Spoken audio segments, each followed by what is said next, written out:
Hey everyone, welcome to this week's edition of Title Scoop. This week we're going to talk about reverse 1031 exchanges and build-to-suit exchanges.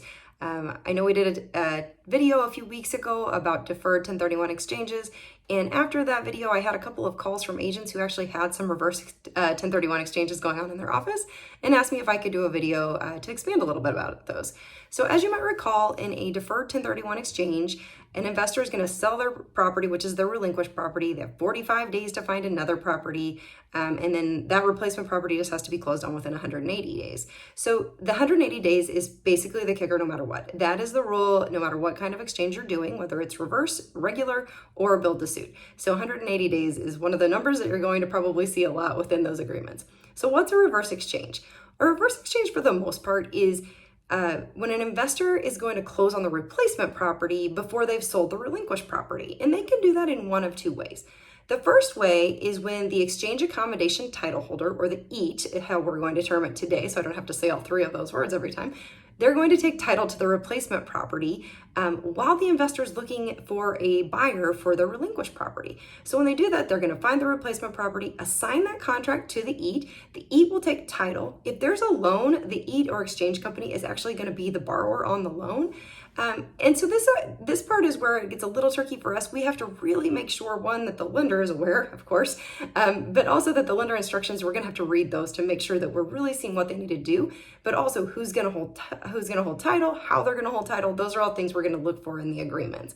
Once the relinquished property has been sold, those funds are then paid off, and then the property is conveyed back to the investor. Now, if you have the EAT taking title to the relinquished property, so that's another way you can do a reverse, they're going to take title, and then a lot of times the way to best think about these is if the buyer is not ready, so maybe they found a buyer for their relinquished property, but they're not quite ready, so then that relinquished property is transferred to the EAT while we're trying to get the 1031, all the things met, so they buy their replacement property first while they're waiting for that buyer to be ready. I've seen literally maybe two of these over the years. So if you see one, definitely let me know.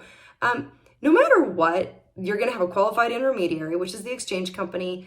And a lot of times that's going to be a new LLC if they're taking title. So again, really read through the agreement. It's going to tell you anything that we have to do in order to comply, but then also how title is going to be held. So just make sure you're reading those. So in a build to suit, they're a little bit different. And these are interesting because you can do these as either a reverse or just a straight deferred exchange. And in which case, improvements are going to be done on a property. So the EAT actually has to hold title. And the reason for that, just to kind of think about it this way, is if you purchase a property that's going to be your replacement property, any improvements after you purchase are not like kind, which we talked about last time. Like kind, it has to be for a 1031 exchange. So a way around that is by doing a build to suit, which can either be literally new construction from the ground up, or it could just be improvement. So maybe the investor finds a replacement property, it's going to need some work. So what they do is they have the EAT take title, and then they can either do it, like I said, a straight deferred exchange where they're using those exchange funds actually even to improve the property in the interim, or they may do a reverse where they take title and then they use their own funds or loan funds in order to do the construction.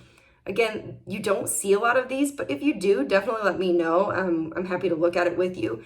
Again, the biggest thing, the takeaway from all of this is read the documents you get from the exchange company. It's really critical that things are followed exactly how the agreement states, because the IRS is very, very picky about how things are done.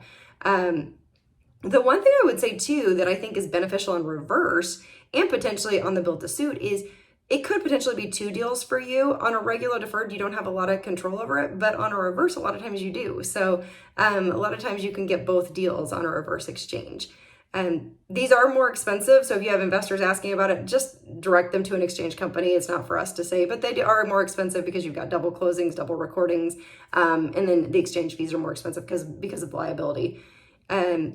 And again, ask questions. If you see these, reach out to your underwriter. We do see them from time to time. Like I said, I've seen a few lately, so it's been a little bit strange, but let us know. And we're happy to look at anything with you. With that, we'll call it a week, and we will see you guys next week. Thanks.